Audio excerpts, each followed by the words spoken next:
Então tá. Tamo junto aí. Então, pessoal, boa tarde. Eu quero ver se eu consigo. Vocês têm até que horas aí? Até umas 6, né?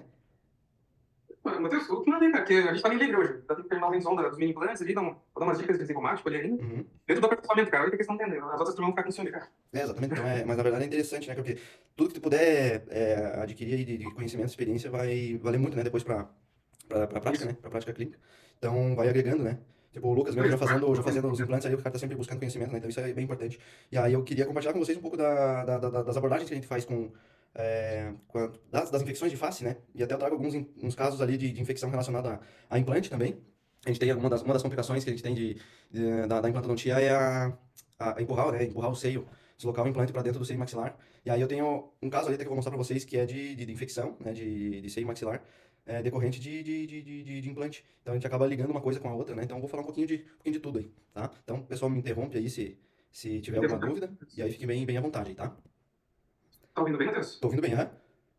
Até se puder puxar um pouco mais assim para CISOs e pós-extrações, talvez estadias também, né? Puxar um É, pouquinho vamos, para a gente eles. pode comentar. Na verdade, tá, essa aula aqui, na verdade, já estava pronta, né? A gente adaptou ela, então ela tem um foco de um pouco para implante, né? Mas ela vai servir para qualquer tipo de infecção, na verdade, né?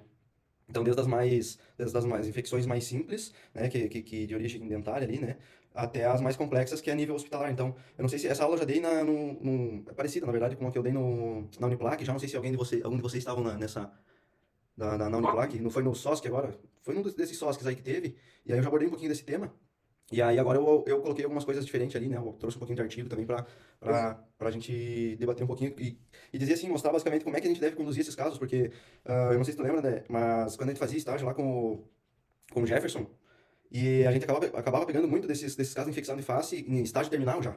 Então, o objetivo dessa aula aqui é você já identificar o quanto antes esse tipo de infecção, né, para que a gente não deixe ela se estender até estágios mais avançados, onde a gente vai ter complicações mais graves, que seria até o óbito do paciente, né? Então, basicamente vai ser um alerta, tanto para infecções de sisos, para alveolites, quanto para infecções de origem de implante, infecções de origem de seio maxilar também. Então, vai fazer um apanhado meio que geral ali, mas o recado final da aula, acho que vocês vão pegar bem, que é a questão do diagnóstico e saber o que fazer e não deixar aquilo se estender por muito tempo até o paciente vir a ter mais complicações mais graves, né? Então, eu utilizei aqui esse livro como referência, que até vou mandar para vocês, eu tenho ele em PDF. Depois, se o André me cobrar ali, eu posso enviar para vocês. E aí eu tenho em PDF, que foi onde eu me basei para fazer essa aula, né? E aqui ela traz, nos capítulos aqui, os livros no capítulo do livro, as infecções de origem odontogênica, né? Deixa eu só fazer uma coisinha aqui rapidinho. Só um minutinho.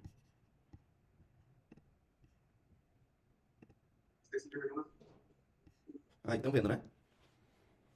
Então aqui a gente tem o capítulo do livro ali que é das infecções, né? Bom, infecções de origem dentária, tem todos os tipos de infecção, então é um livro bem completo.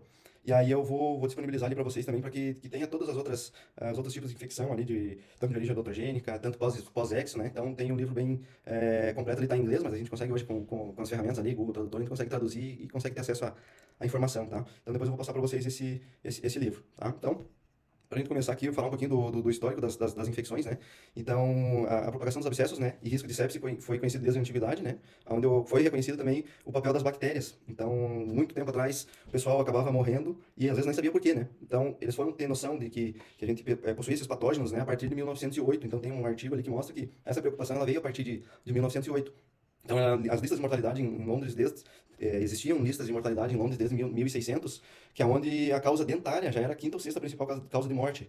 Então era bem recorrente naquela época as mortes de origem dentária, né? E na virada do século XX, as infecções dentárias foram associadas a uma taxa de mortalidade de 10 a 40%, né? Então uma taxa bem alta de mortalidade para aquela época ali de 1908. Tá? Então vinha já com essa preocupação, né, de cuidar e saber, né, qual que era a origem dessas infecções e qual que era a melhor forma de tratamento para esse tipo para esses casos. Então, naquela época ainda tinha uma dificuldade de coletar os dados epidemiológicos, né? Os métodos de notificação eram variados globalmente, então você não tinha um censo assim para saber qual era a causa e a morte do paciente. Ele ainda continuava sendo um problema, né, clínico significativo pelo número de mortes que ocorria naquela época e 3.500 internações nas costas por infecções dentárias de 2000 a 2005, um pouco mais recente. Então a gente nota que ainda tinha, né, na virada do século ali, um alto índice de mortes, né, por infecções de origem dentárias.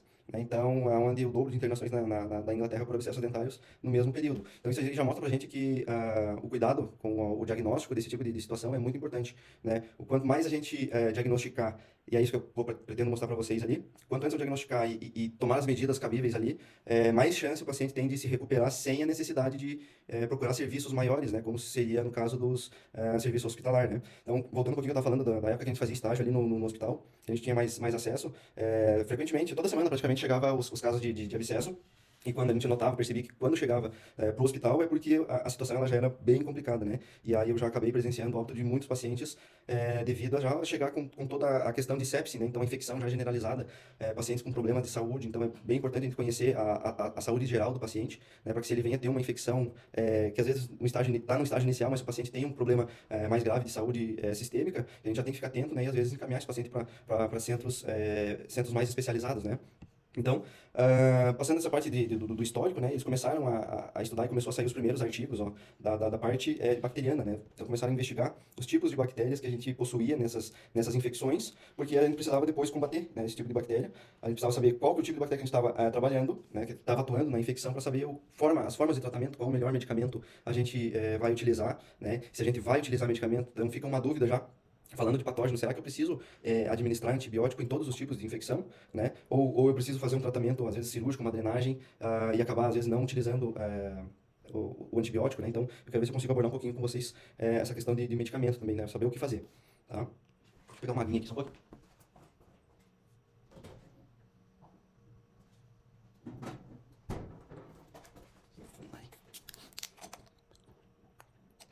Então, como eu te comentei, né? Os abscessos dentoalveolares eram muito comuns, né? No Reino Unido, Então, a maioria era tratada com técnicas convencionais, que seria a extração, quando necessário, né? Antibióticos também, e a drenagem, se a drenagem falhar, ou houver um envolvimento sistêmico. Então, aqui já vem o primeiro conceito de que não é necessário a gente tratar todas as infecções com antibiótico, né? E o que eu costumo ver, assim, no dia a dia clínico com os colegas é o quê? É o contrário, você tentar tratar o paciente que apresenta uma infecção só com medicamento, tá? Então, um alerta que tem que ficar dessa aula, um dos alertas é o quê? É o tratamento da causa, né? Por exemplo, se tu tem a causa, uma infecção de origem dentária, automaticamente tu tem que remover a causa, que seria o tratamento endodôntico ou a exodontia do dente, né? Para a gente fazer a eliminação daquele foco de bactérias. Então, por muitas vezes, você fazendo a extração ou fazendo o tratamento de canal, você não precisa administrar um antibiótico para o paciente, porque você está agindo na causa, tá? E aí, eu vejo muitos profissionais fazendo ao contrário. Em vez de ele agir na causa, ele vai lá e começa a tratar com antibiótico, começa a dar antibiótico, e aquilo lá acaba que você acaba alimentando um pouco mais a bactéria, aquele foco que às vezes era local, ele acaba aumentando e virando sistêmico, né? Então a gente tem que ter bem essa noção, e essa aula serve para isso, para a gente ter essa noção de quando utilizar o antibiótico ou não. Basicamente a gente vai ter que fazer o quê? Agir na causa, tá? Acho que isso vocês na faculdade pode já ter, já ouvi falar alguma coisa, né? Mas sempre quando a gente tiver uma infecção, a gente vai ter que agir na causa. Seja ela de origem do seio maxilar, às vezes por implante, seja ela de origem dentária, seja ela às vezes uma alveolite, né? Que nem o André estava comentando. Então vamos tentar descobrir a causa para a gente saber se a gente vai precisar administrar o medicamento ou não, tá? E saber o que fazer, né? Fazer o tratamento para que aquilo não venha a aumentar. Então, pacientes imunocomprometidos muitas vezes precisam de terapia antibiótica. Então, aquilo que eu comentei no início, o paciente tem problema sistêmico, tem problema de saúde sistêmico, aí sim, naturalmente ele não consegue combater aquela infecção, então a gente acaba tendo que utilizar os antibióticos. E aí eu vou dar, né, as dicas, o que a gente tem utilizado de antibiótico para cada tipo de infecção. Então, a gente consegue também, através do procedimento de cultura dessas bactérias, a gente consegue saber qual que é o patógeno que está envolvido, para a gente saber se ele é sensível a determinado patógeno ou não. Tá? Então, aqui em 1990, esse artigo que ele já tinha essa preocupação de você identificar o patógeno e aí saber qual que é o melhor antibiótico para aquela determinada situação, né? E aqui são as principais bactérias que a gente tem, né? Tanto de origem ali dentária, do seio maxilar, e que a gente tem os antibióticos que tratam, né? E acabam combatendo a maioria dessas bactérias que a gente vai ver um pouquinho para frente, tá? Deixa eu ver essa aqui, a parte celular, deixa eu passar. Só um pouquinho, só pra gente não se estender demais, né? Tranquilo até agora, pessoal? Vamos passar essa parte aqui. E aí já vamos direto para a parte, vamos dizer assim, uma abordagem mais clínica, tá? Então até agora foi só uma introdução. E aí, em relação às infecções, né? O que é importante a gente conhecer, tá? Para saber qual rumo que a gente vai tomar, se a gente vai conseguir fazer esse tratamento a nível consultório, para ver se a gente vai precisar encaminhar esse paciente para um serviço mais especializado. Então, para isso é muito importante a gente conhecer as estruturas anatômicas, né? É muito importante a gente conhecer o estágio de uma infecção odontogênica. Então, eu vou abordar cada tópico desse aqui individualmente, né? Para que a gente consiga tirar todas as dúvidas de vocês, que vocês tenham essa noção para fazer o tratamento desse tipo de paciente, tá? Então, quais são os estágios da infecção? O paciente que chegou com dor, aí você tem que aprender a identificar, né? qual que é o estágio? Estágio avançado? Será que eu vou ter que encaminhar esse paciente? É um estágio inicial? Será que eu consigo com medicamento? Será que eu consigo somente com tratamento, ou seja, endodontia ou a exodontia do dente, né? As sintomatologias que esse tipo de pacientes apresentam, né? Geralmente eles apresentam essas sintomatologias que eu vou mostrar para vocês. Então, o paciente chegou no consultório, tu vai fazer a anamnese, vai saber se ele tem algum problema de saúde. Após isso, tu vai investigar a causa, né? Ver quais são os sinais, quais são os sintomas que o paciente está apresentando naquele determinado momento, tá? Para que daí assim a gente consiga fazer o diagnóstico, saber se realmente aquilo pode ser um processo infeccioso, né? Ou pode ser algum outro tipo de dor, né? Porque eu vejo os profissionais também, né, no dia a dia aí confundindo bastante, às vezes casos de DTM com infecções. Então eu até estava comentando com os colegas aqui no curso, que já aconteceu de chegar para mim pacientes com todos os dentes de um lado tratados endodonticamente, tá? Porque o paciente chegou com dor, tá? Chegou com dor nessa região essa região lateral aqui, região mais ou menos do zigomático aqui assim, né? Perto do ouvido, região do zigomático. E aí ele procurou o profissional foi lá, fez os testes, e aí o paciente com aquela dor insuportável, ele acaba não definindo se aquela dor está vindo do dente, se ela está vindo aqui da musculatura, então acaba ocasionando essa confusão. E já aconteceu de chegar os pacientes com todos os dentes tratados endodonticamente e a dor persistia, né? Então aquela dor era às vezes muscular, você trataria com outros tipos de medicamento e não era de origem dentária. Então, é bem importante a gente ter essa noção de diagnóstico para que não venha cometer esses erros, né? Os exames complementares, né? Em algumas situações a gente pode solicitar esses exames complementares para completar o nosso diagnóstico, né? Que seja ele exames laboratoriais, seja ele tomografia. Então, a gente tem um acesso muito fácil à tomografia, então solicita tomografia, o paciente chegou com uma suspeita de infecção, tu pode solicitar tomografia, né? Pode solicitar raio-x periapical, pode solicitar outros tipos de raio-x ali, para a gente conseguir identificar, né, o foco dessa infecção. E também a terapêutica, né? E aí, será que eu vou precisar, dependendo... Agora a gente começa, na verdade, a ligar uma coisa com a outra, né? Ligar os estágios da infecção, né, com a sintomatologia, para a gente chegar a um diagnóstico junto com os exames complementares, para a gente definir se a gente vai administrar um medicamento ou se a gente vai ter que simplesmente, às vezes, extrair o dente ou fazer uma drenagem, né? E aí, depois no final também eu quero mostrar para vocês a parte da abordagem cirúrgica de alguns casos que a gente consegue realizar a nível de consultório, né? Então, se a gente, vamos dizer assim, prestar bem atenção na aula, quando chegar esse tipo de paciente no consultório, a gente consegue tratar tranquilamente, né? Até fazer procedimentos cirúrgicos, drenagens extraorais no consultório e que aquilo não vai levar o paciente adiante, não vai ter a progressão da doença que leve ele a correr um risco de morte, né? Então a gente vai tentar abordar todos esses aspectos. Então a gente começa com conhecimento das estruturas anatômicas, né?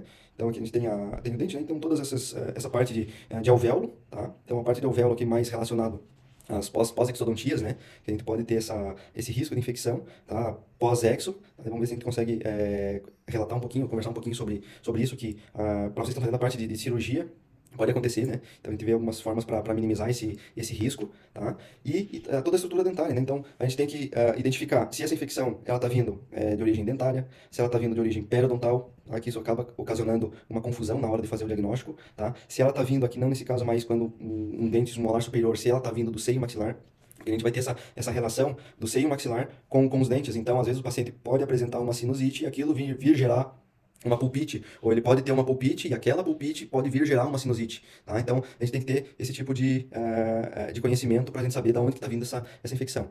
É muito importante a gente conhecer também o que? As inserções musculares, então, aqui estão as principais inserções musculares. Então, se você relacionar anatomia dentária, anatomia muscular, às vezes você tem raízes mais longas, tá? Dentes mais longos, dentes mais compridos, aonde o ápice desses dentes eles ficam abaixo da inserção muscular, por exemplo, do músculo bucinador que fica aqui na vestibular, tá? Então, aquele músculo que a gente faz quando a gente faz a incisão para terceiro molar, que a gente tem a inserção dele, ó, que é o músculo bucinador.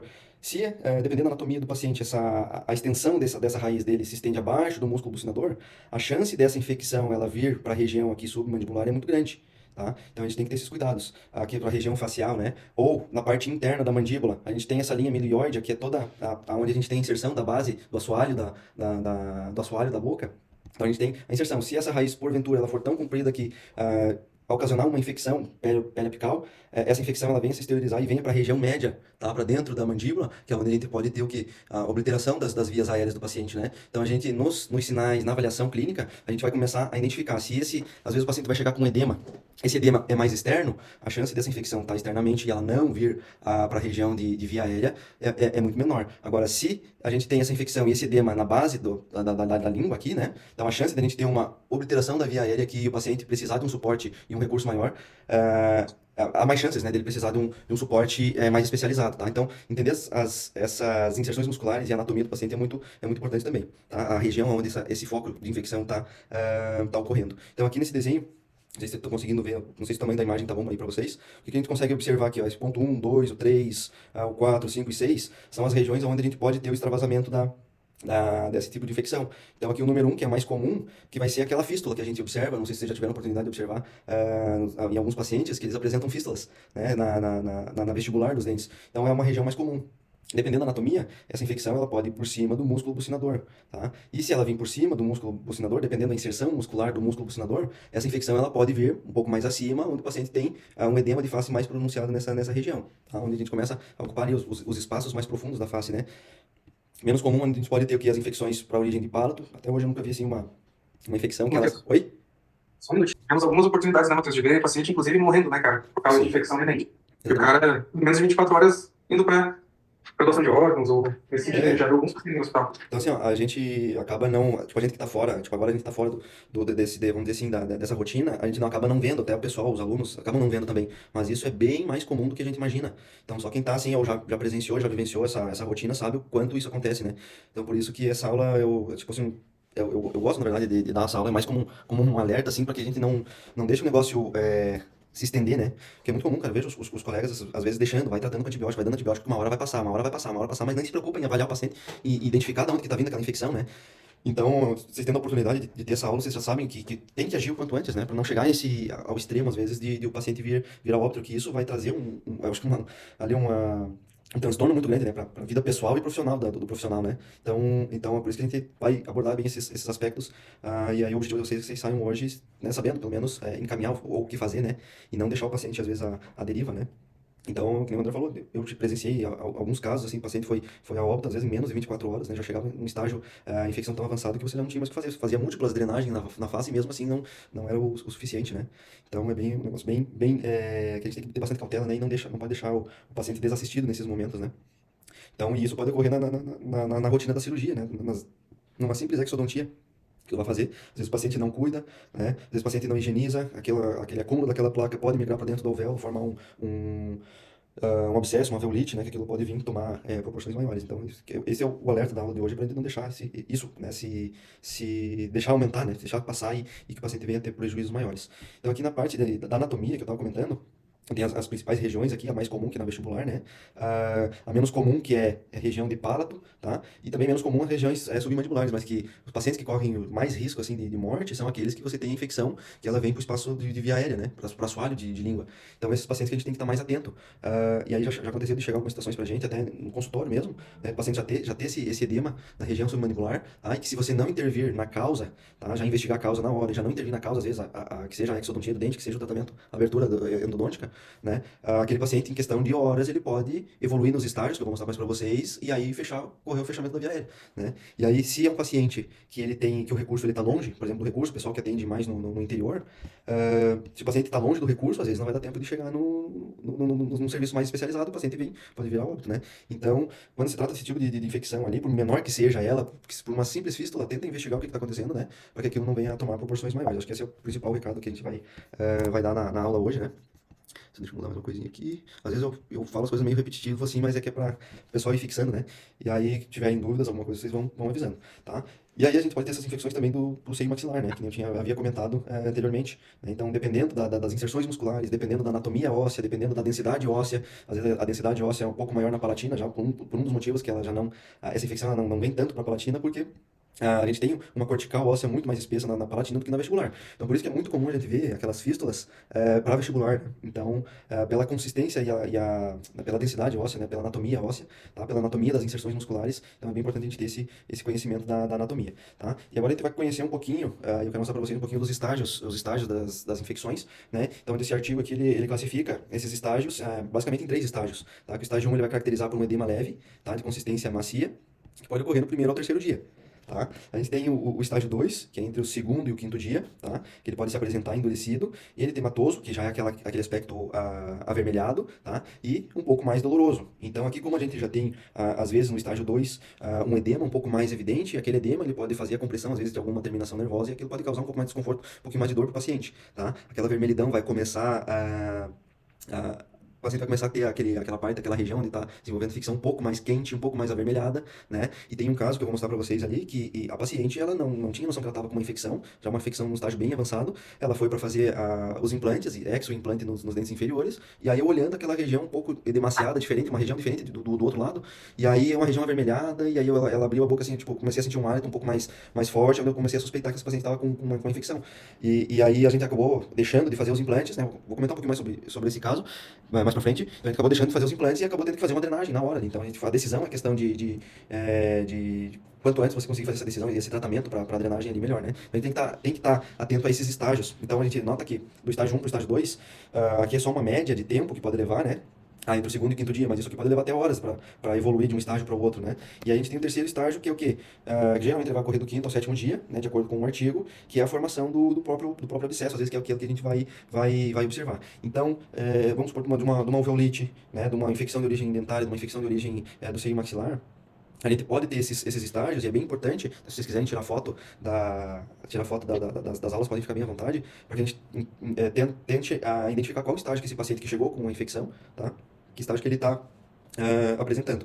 Até, na verdade, eu esqueci de avisar vocês, eu tô gravando a aula aqui, daí logo no que eu terminar, eu já termino a gravação, e eu já mando para vocês também a aula gravada, e aí vocês podem assistir quantas vezes quiserem, daí, né, tirar algumas dúvidas, às vezes, depois, tá? Aí eu mando logo em seguida, eu já mando pro André para enviar para vocês aí.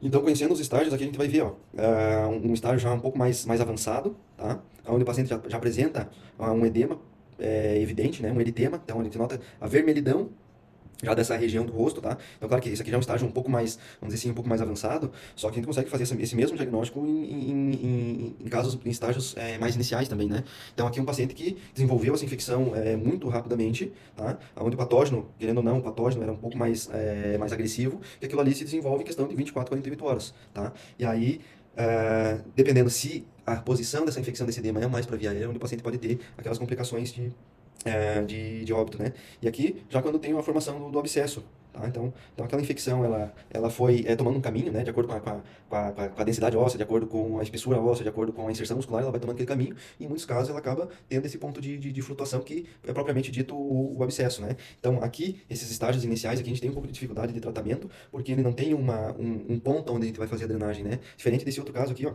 A gente vai ver que o paciente já apresenta um ponto de fístula, então, que mostra pra gente que ele já está um pouco mais controlado, um pouco mais localizada essa infecção, né? O paciente não tem, às vezes, tanto risco de morte, né? O que vem, essa infecção venha a se tornar mais grave. E é nesses pontos aqui, nesse estágio de infecção que a gente observa, essa fístula aqui, extraoral, onde a gente vai conseguir, às vezes, até no próprio consultório fazer a drenagem, fazer o tratamento desses casos, né? Então, é bem importante a gente conhecer o estágio que o paciente está se apresentando, que estágio da infecção que ele está, para saber o que a gente vai fazer. Se a gente vai encaminhar ou não vai encaminhar esse paciente. Então, o que geralmente esses pacientes eles sentem, né? Qual que é a sintomatologia? Qual que é a avaliação? Na verdade, a avaliação clínica, o que tu pode observar nesses pacientes que tu vai encontrar nesse tipo de paciente, né? Então, vai encontrar o edema, tá? Que é o edema, que é esse aumento de volume. O eritema, que eu já comentei que seria a vermelhidão do rosto, tá? Então, foi um pouco de edema e um pouco de eritema que eu acabei observando a infecção daquela paciente. Então, por incrível que pareça, ela não sentia dor, tá? Não se incomodava com um mau cheiro.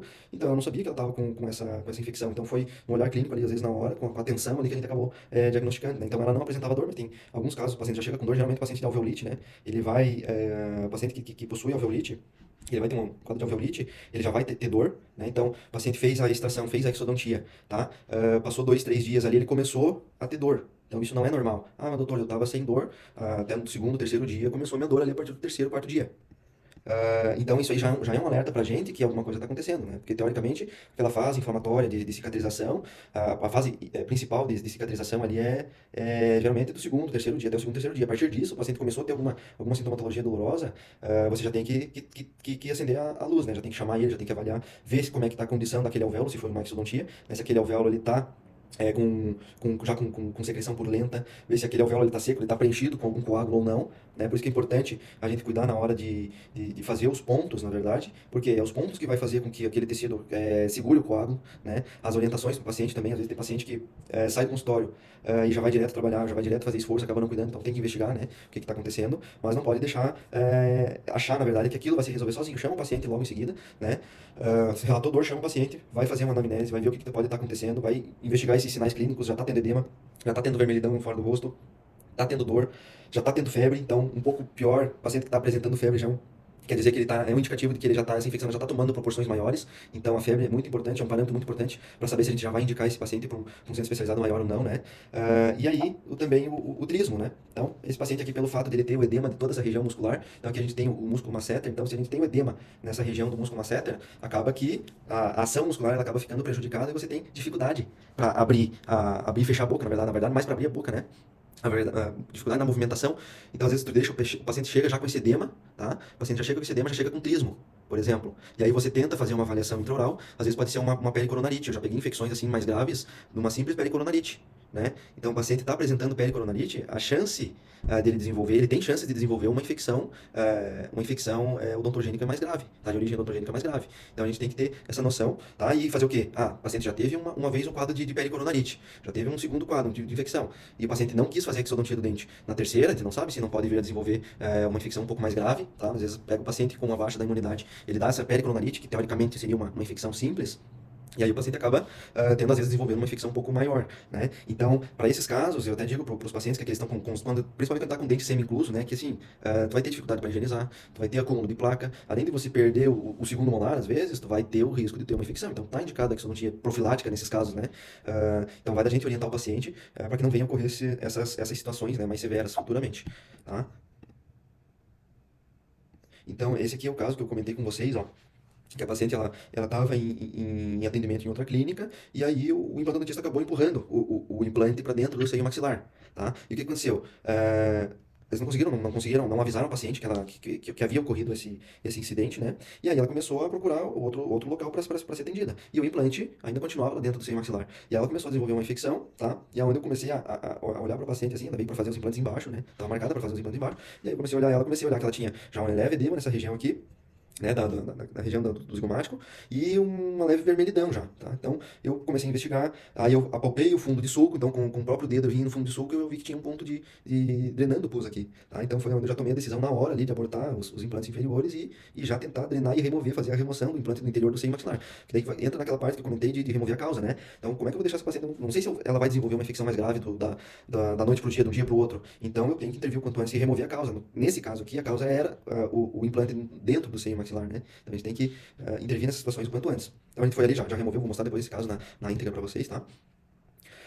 E aí o trismo, né? Que eu tava comentando com vocês que essa dificuldade, eu já comentei na verdade, dificuldade de abrir a boca, e que às vezes o trismo, o paciente vem com edema e um trismo severo e você não consegue fazer a remoção da causa, que pode ser às vezes uma de origem endodôntica, ou seja, uma pericoronarite, tu não consegue tratar ali, remover a causa. É um dos sinais que me dizem que ele vai ter que procurar, às vezes, um centro mais especializado, vai ter que procurar um hospital. Por quê? Porque aquela medicação ela vai ter que fazer endovenosa, vai ter que ter um controle um pouco maior daquela infecção. O paciente tem que estar mais perto do recurso, porque a gente não sabe se a gente vai desenvolver essa infecção rapidamente ou não. Então, o paciente com trismo, a gente já tem que ficar de olho para uma possível indicação para um centro especializado maior, né? Ou se a gente conseguir remover a causa, vai lá, remove a causa, tá? Mesmo às vezes um paciente com um pouquinho de dificuldade de abertura, mas se você conseguir às vezes fazer a exodontia, ou fazer o acesso, a abertura e a medicação intracanal, se tu conseguir, tu faz isso. Se tu vê que tu não consegue remover a causa, encaminha o paciente para um centro mais especializado para ele ficar mais, vamos dizer assim, assistido, né? Então, com tudo isso, né, é importante a gente fazer esse diagnóstico precoce, tá?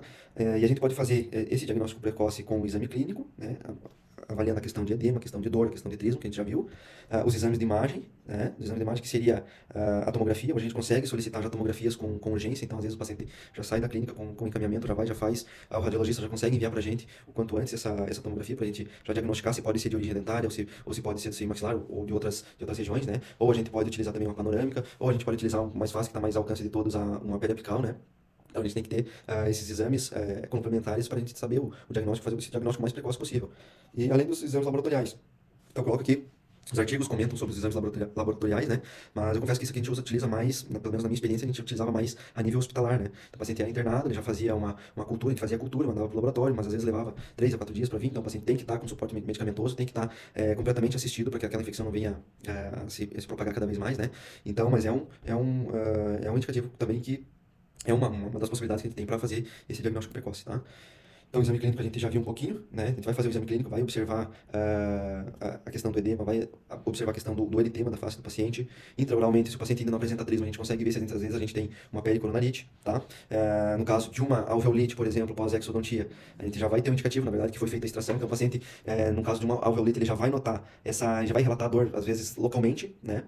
Então já fica um pouco mais fácil da gente diagnosticar, tá? Aqui é o caso de fístula que eu comentei com vocês, ó. Então o paciente está com uma fístula aqui nessa região, tá? Então a gente já tem que ligar o alerta. Será que essa fístula é periodontal? Será que essa fístula é de origem dentária? Tá? Então a gente tem que aprender a observar isso aí e diagnosticar, né? Então o exame clínico é bem importante nessa questão e os exames de imagem, né? Para a gente saber o que é periodontal, tem algum foco de origem dentária, uma cárie, tá? Uma fratura, às vezes uma trinca. É muito comum hoje o paciente apresenta bastante bruxismo, então às vezes ele não apresenta cárie, mas ele apresenta uma trinca. Então a radiografia periapical já não é já não é tão adequada para a gente ver uma trinca, porém já consegue ter alguns sinais, né? Mas seria o mais interessante do que a tomografia, tá?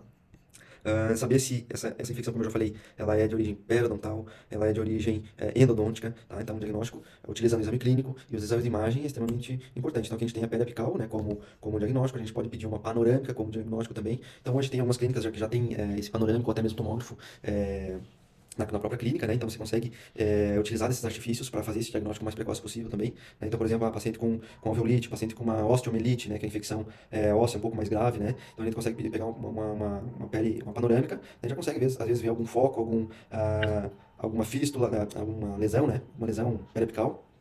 Consegue ver alguma lesão periodontal, então a gente vai atrás da causa dessa infecção, né? Então a tomografia, essa aqui é uma tomografia a nível hospitalar, onde ele já consegue também observar o que? Infecções em estágios mais avançados, tá? Então aqui a gente nota já nessa tomografia esse espaço de edema, tá? Na região aqui, ó, submandibular, então aqui a gente tem a parte da mandíbula, né? Como se dividisse o paciente no meio, tá? E a gente estivesse olhando a parte interna aqui, a mandíbula, a maxila, né? A parte da língua, e essa infecção ela tomando a região do espaço faríngeo aqui, né?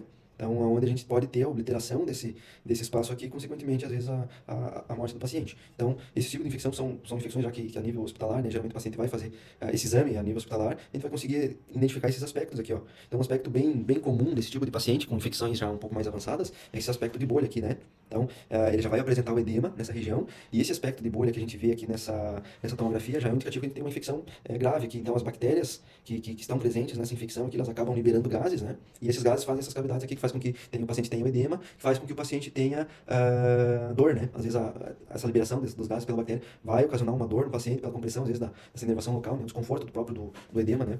Então, às vezes a gente vai ter que fazer uma drenagem que não somente do pus, né, daquele pus que a gente faz a incisão na fístula ali e ele drena aquele pus. Às vezes a gente precisa fazer o quê? Um acesso extraoral para a gente eliminar esses gases, para trazer um pouco mais de conforto para o paciente, para a gente ter uma via de drenagem para a saída daquelas bactérias, né, para que o próprio corpo e o antibiótico comece a fazer efeito.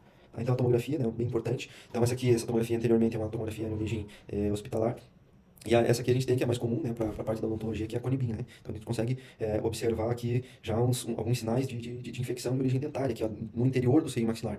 Então, para quem aqui não é muito familiarizado ainda com a interpretação de tomografia, aqui a gente consegue observar aqui nessas reconstruções aqui, ó, essas reconstruções, como se fosse uma reconstrução panorâmica, a gente consegue observar o quê? Que cada linha dessa aqui, ó, é um corte. Então, é como se a gente pegasse aqui uma fatia dessa região aqui e olhasse ela de lado, né? Como se a gente pegasse o corte e olhasse ele de forma 3D, né? Uma outra vista. Onde a gente consegue enxergar aqui, nesse caso aqui, ó, por exemplo, uma infecção da membrana aqui do seio maxilar de origem dentária. Tá? Então aqui na tomografia mostrou um indicativo de que esse paciente estava com infecção de origem dentária e essa infecção, pela proximidade das raízes com o seio maxilar, tá? Ela começou a ter esse espessamento aqui da membrana. Ó. Então aqui a gente tem o seio maxilar, aqui a gente tem a região do molar, né? E aí a gente vê esse espessamento da membrana, que é um indicativo de que esse dente está ocasionando esse espessamento aqui, né? Então a gente vai ter que fazer o quê? Ou fazer o tratamento endodôntico, né? Ou fazer a exodontia e o implante, né? Isso aí fica a critério de cada profissional, né? De como está a situação do caso.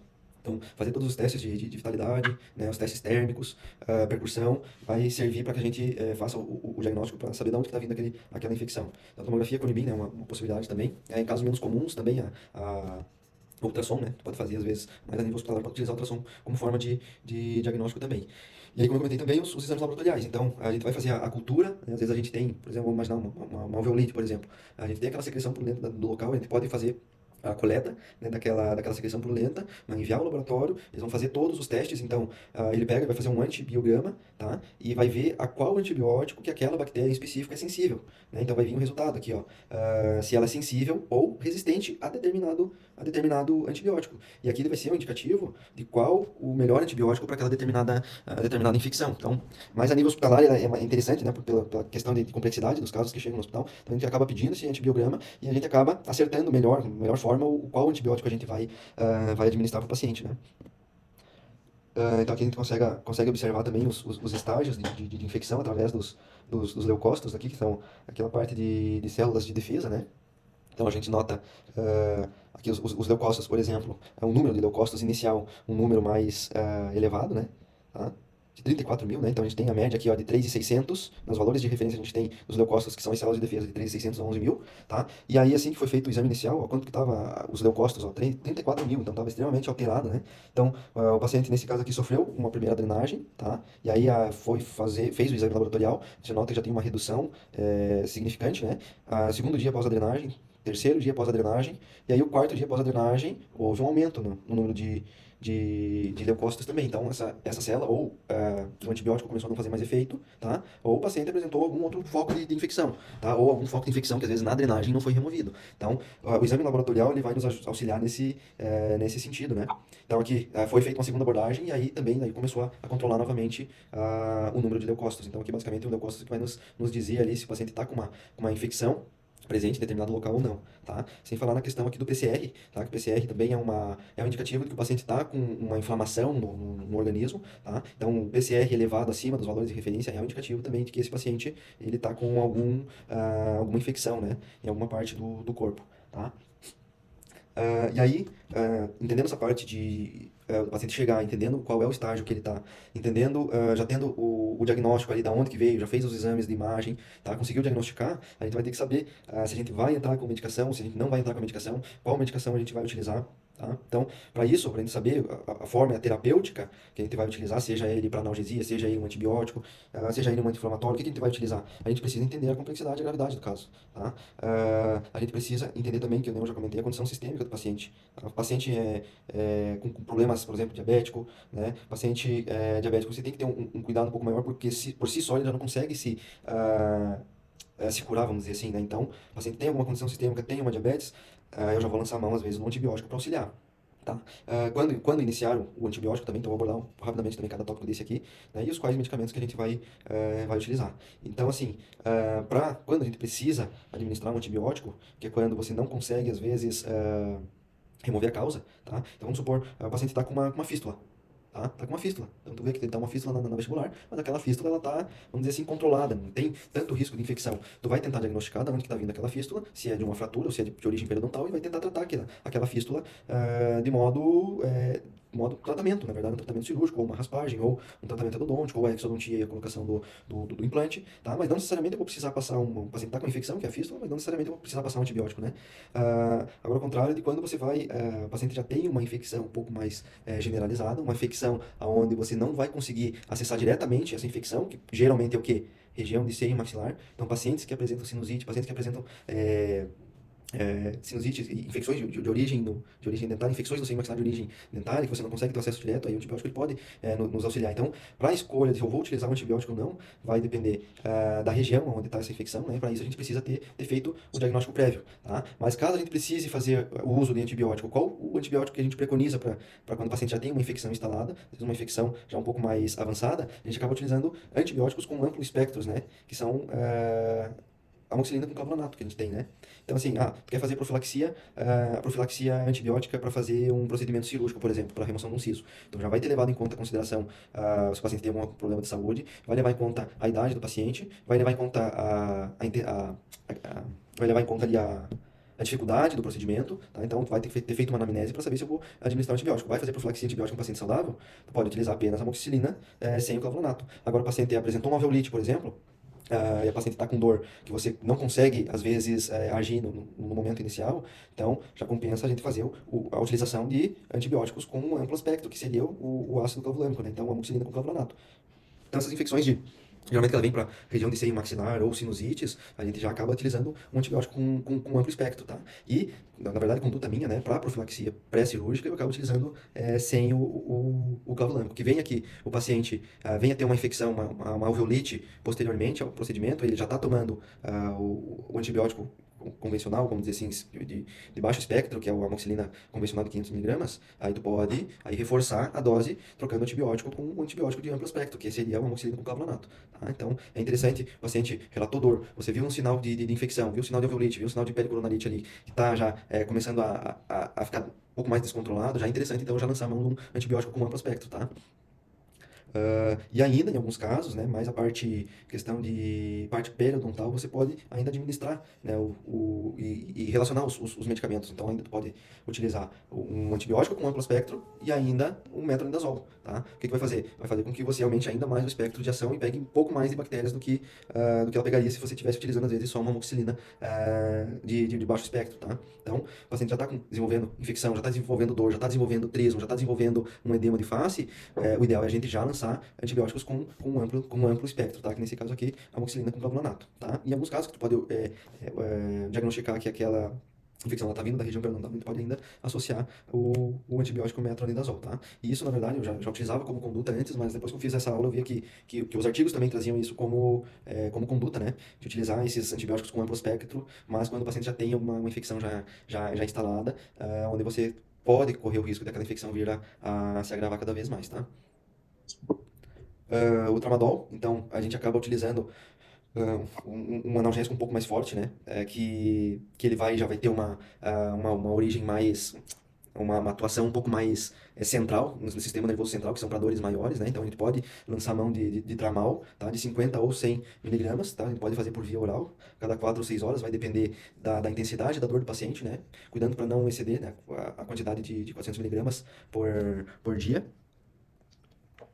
Mas, em muitos casos, tu vai pegar uma pulpite que tu vai conseguir fazer o acesso intracanal, às vezes tu vai precisar nem utilizar antibiótico, às vezes tu não vai precisar nem utilizar um analgésico, porque o próprio tratamento já vai ser a resolução da causa da dor do paciente.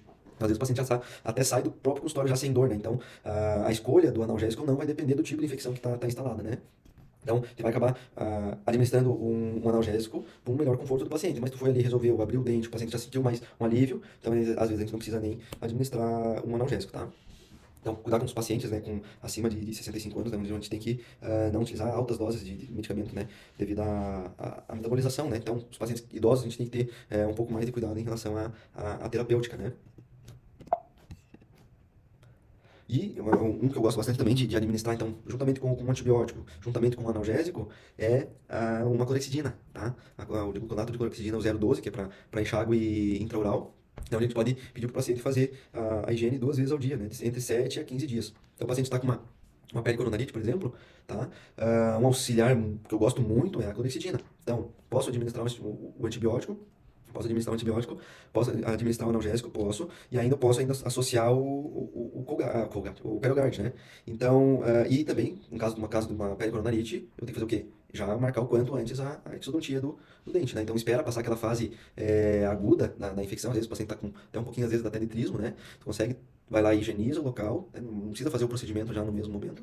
Tu vai lá higienizar o local, vai tentar fazer uma limpeza, vai orientar o paciente a higienizar de forma correta, vai passar o antibiótico, vai passar o Perogard, e ali depois de 2, 3 dias, que aqueles sintomas já reduziram, você pode aí marcar e começar a marcar para fazer o procedimento, né? Então, os pacientes já vão procurar, geralmente o paciente que está com trismo ali, já está com trismo, já está com pericoronarite, ele já vai te procurar, então tu já vai entrar com medicação, e aí ele já tem que sair pelo menos com um horário marcado ali para fazer a exodontia, porque existem situações onde o paciente vai fazer o tratamento com medicamento, a dor vai melhorar e ele não vai voltar para fazer a remoção da causa, né? E aquilo fica se tornando recorrente, e aí pode acontecer às vezes algum dia de aquela infecção não passar, mesmo tomando medicamento, e ela vir a se agravar, né? Então tem que deixar o paciente bem orientado que ele precisa fazer, tem indicação de fazer a exodontia, né? Então, questão dos medicamentos, tranquilo, pessoal, até agora.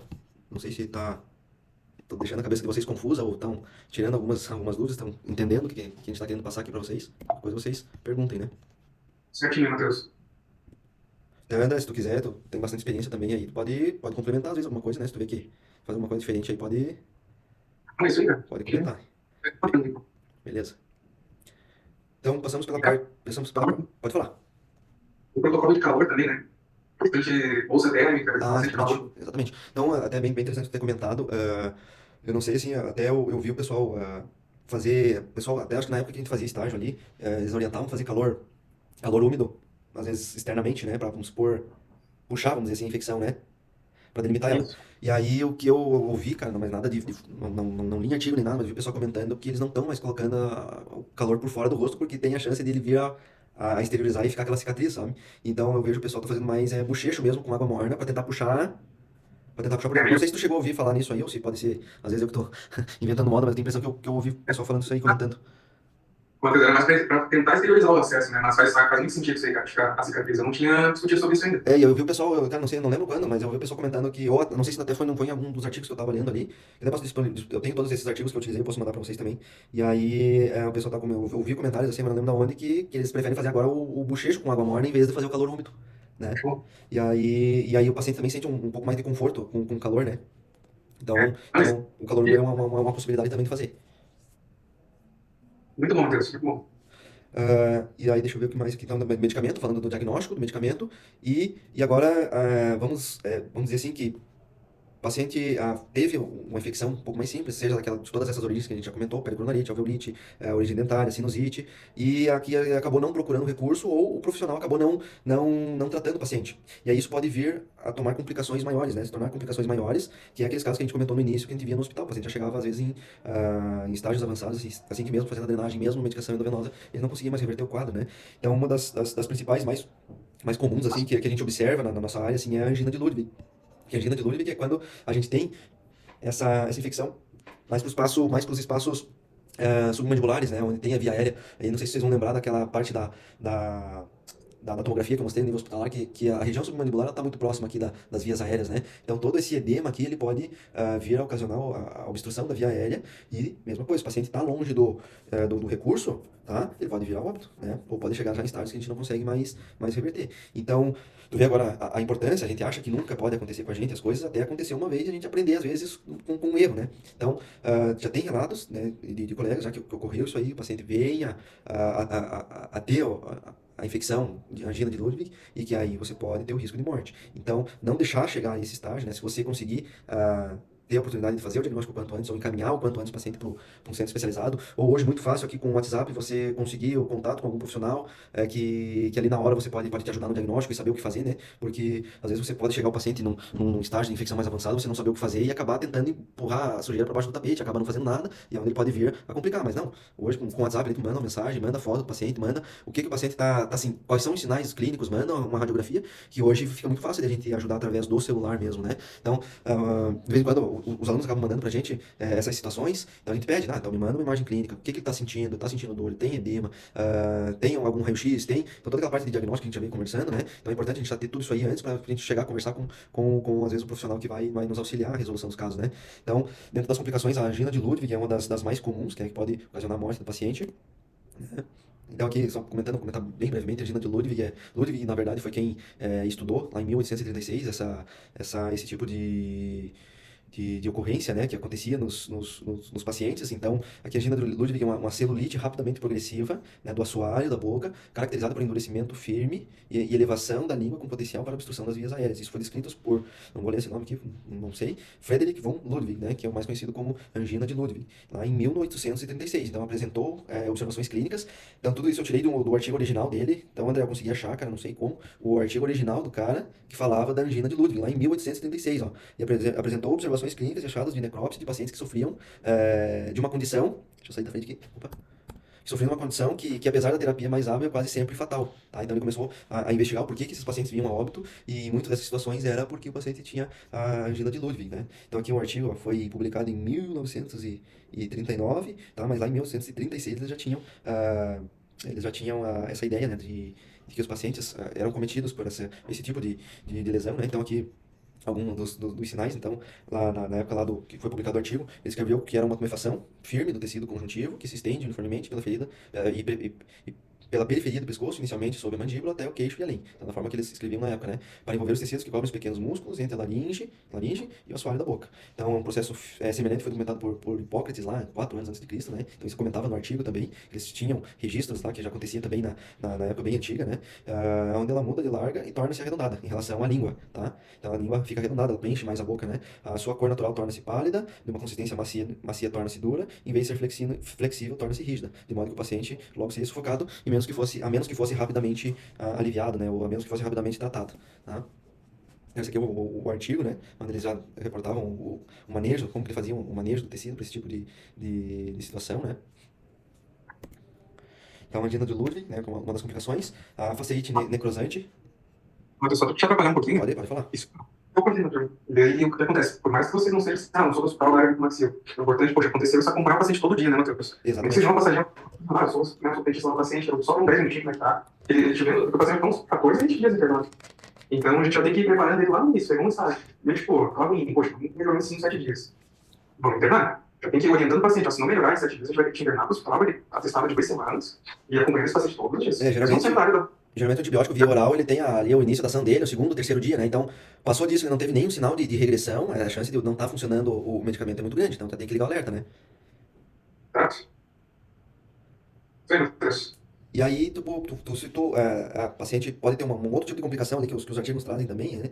Tipo, então além de você ter risco de ter essa obliteração das vias aéreas, tu pode ter essa faceite necrosante. O que é a faceite necrosante? Basicamente, é como se fosse a necrose da pele onde você teve infecção, tá? Então, aquela infecção, ela permaneceu, às vezes, por muito tempo no local, que aquelas células aqui, essas células aqui do epiteliais, né? Essas células epiteliais acabaram perdendo a nutrição. Então, a infecção, ela foi tão agressiva, tão grave, que o paciente teve a necrose de toda a parte onde você teve essa infecção, né? Então, por isso que a gente tem que fazer, às vezes, a drenagem. Eu vou mostrar para vocês como é que a gente faz a drenagem do local aqui, para que a gente drene esse pus ali, para que o paciente trate, o paciente, né? Não deixa o paciente com aquela infecção por muito tempo. Então, a fascite necrosante, que traz na literatura ali, só que é bem menos comum do que a angina, né? A angina de Ludwig, ela tá muito mais comum, e pode acontecer muito mais do que a fascite necrosante, mas isso é o que pode ocorrer se a gente não às vezes, deixar o caso evoluir com muito tempo, né? E você não intervir. E em algum dos casos também, então, essa infecção ela não foi controlada, tá?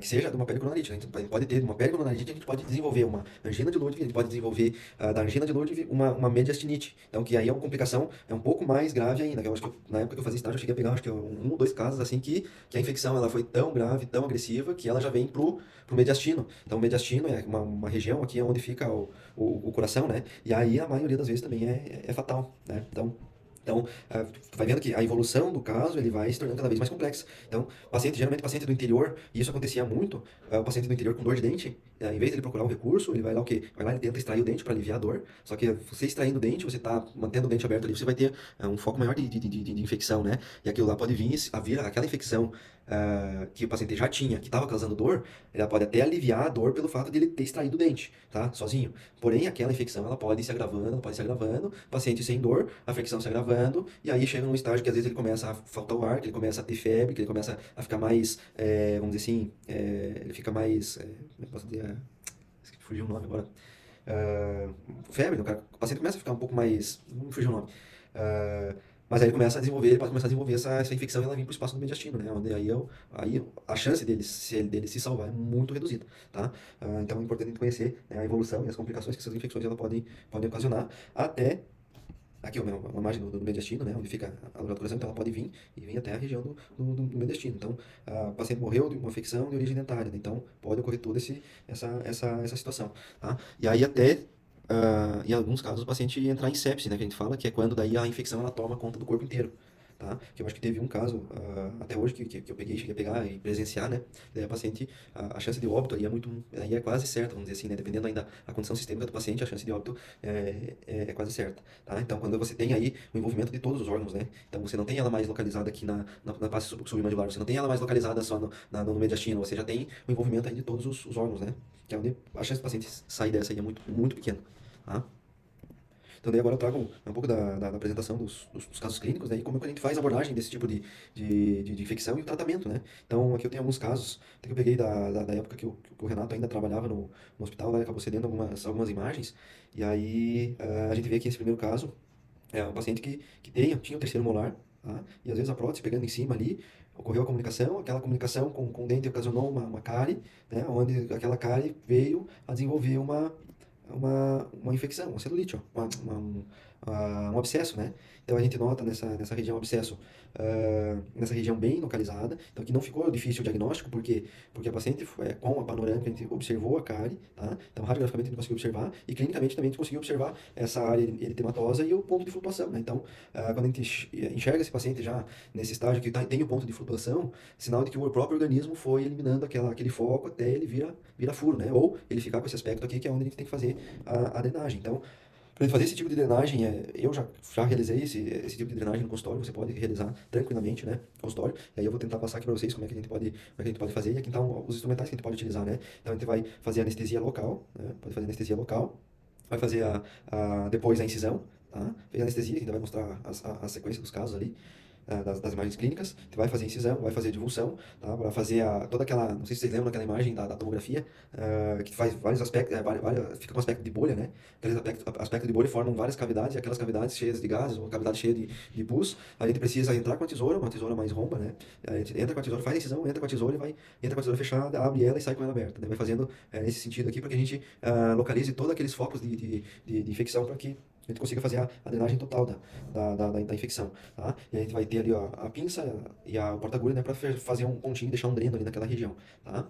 E aí o soro também, né, para fazer a irrigação, e o sugador para, às vezes, algum sangramento, alguma coisa, até mesmo para sugar ali a infecção. Então aqui foi feito, né, anestesia local, então essa anestesia aqui ela é feita somente infiltrativa, né, em volta da região ali, tá? Como foi feito aqui, ó.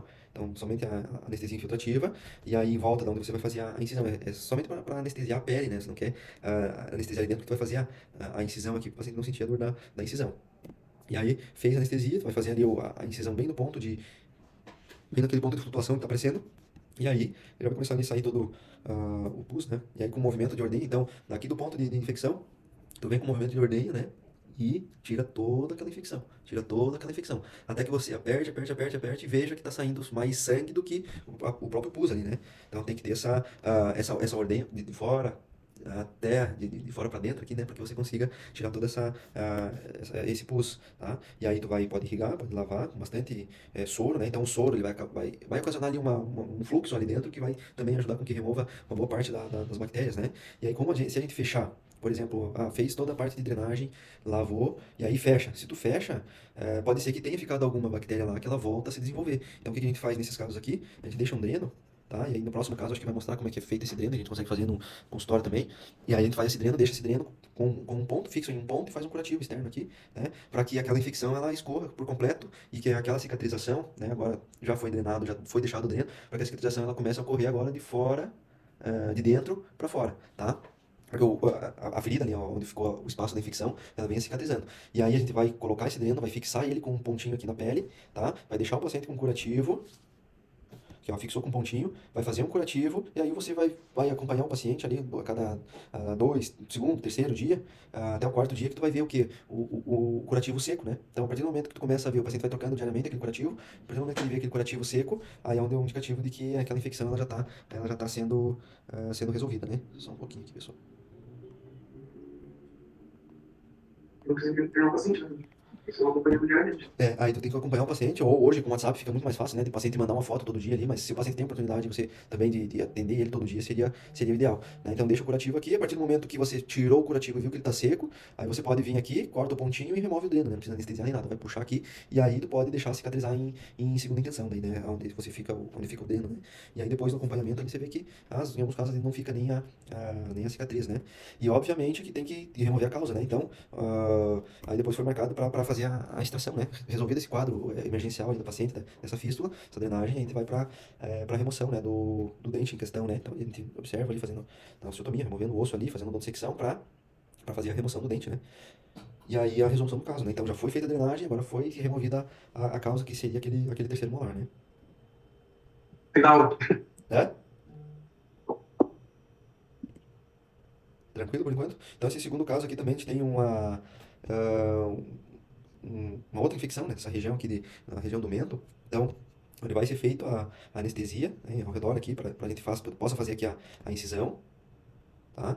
Então fez a anestesia, fez a incisão, ali não tem um ponto de flutuação, mas a gente supõe, né, aonde que possa estar vindo essa infecção, faz a incisão, e aí com a tesoura ali, ou com a pinça hemostática, você faz a divulsão, né? Então você entra com ela fechada, abre e sai com ela aberta. Entra com ela fechada, abre lá dentro e sai com ela aberta, né? Com a tesoura, principalmente, né? Cuidando para não cortar nenhuma estrutura, né? Não fazer, não pegar, às vezes, nenhuma inervação nessa região, pode ter uma inervação motora, às vezes pode prejudicar ali o paciente depois, né? Então a gente faz dessa forma, procurando, né, todos os pontos de flutuação que tenham em volta ali. Então faz esse movimento até achar o ponto de flutuação. Às vezes com a incisão ela não vem, ó. Então você pega fazendo essa divulsão com a pinça, né, ele acaba achando aqueles focos de infecção e aí você acaba conseguindo fazer a drenagem, né? Então saindo ali o pus, né? E aí lavando, fazendo toda a irrigação no local.